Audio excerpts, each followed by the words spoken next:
Bonjour, alors je vous explique dans ce tutoriel comment utiliser Google Formulaire pour créer un questionnaire avec une clé de correction intégrée et des rétroactions selon les réponses des élèves.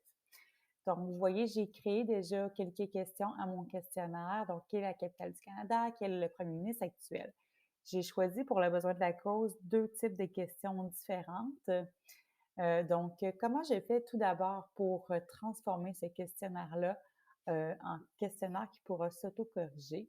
Alors, j'avais dans mon petit trou d'engrenage et je vais aller dans l'onglet questionnaire et je vais convertir en questionnaire.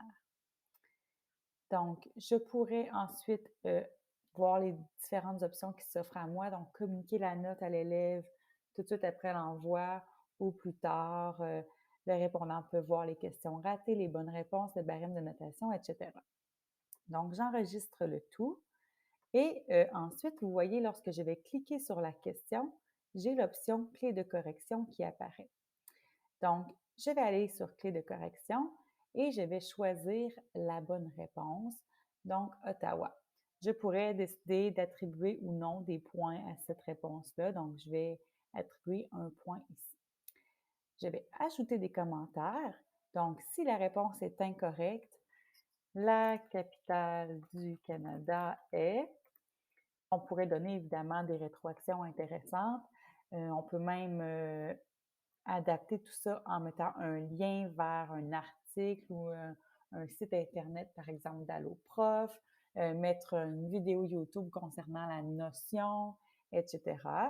Donc, on enregistre et on peut également mettre une rétroaction pour la bonne réponse. Donc, évidemment, là, on met des rétroactions qui sont un petit peu personnalisées et enregistrées. Donc, si l'élève va répond Ottawa, il aura comme réponse Bravo. S'il répond Québec ou Vancouver, il aura comme réponse la capitale du Canada est. Donc, à ce niveau-là, c'est terminé pour cette question-ci. On voit que ça va être une question à un point.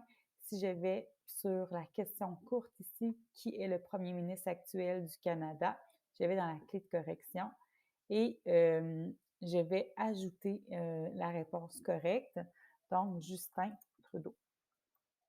Ici, en choisissant un type de question à réponse courte, comme c'est le cas ici, euh, Google Forms va être très sensible à la réponse de l'élève, donc c'est-à-dire aux majuscules, aux minuscules. Si on avait, par exemple, une réponse au pluriel, au singulier, euh, avec un accent, pas d'accent. Donc, il faut vraiment s'assurer que l'élève écrive la bonne réponse et selon notre niveau de sévérité, on pourrait rajouter d'autres types de réponses. Par exemple, Justin Trudeau, pas d'accent, serait accepté.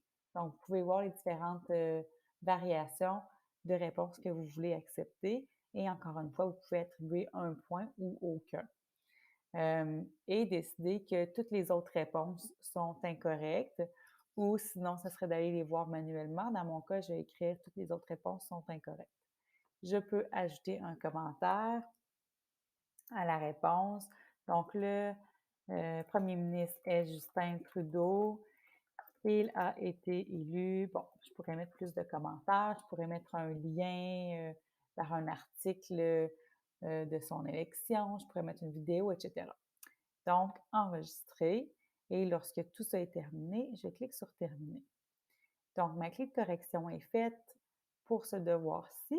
Et par la suite, je vais pouvoir joindre ce devoir-là en cliquant sur envoyer et en allant tout simplement euh, copier-coller le lien URL, donc copier, ou je pourrais également aller le chercher dans mon Google Drive en cherchant le questionnaire avec clé de questions et rétroaction et en l'intégrant automatiquement dans Google Classroom, par exemple.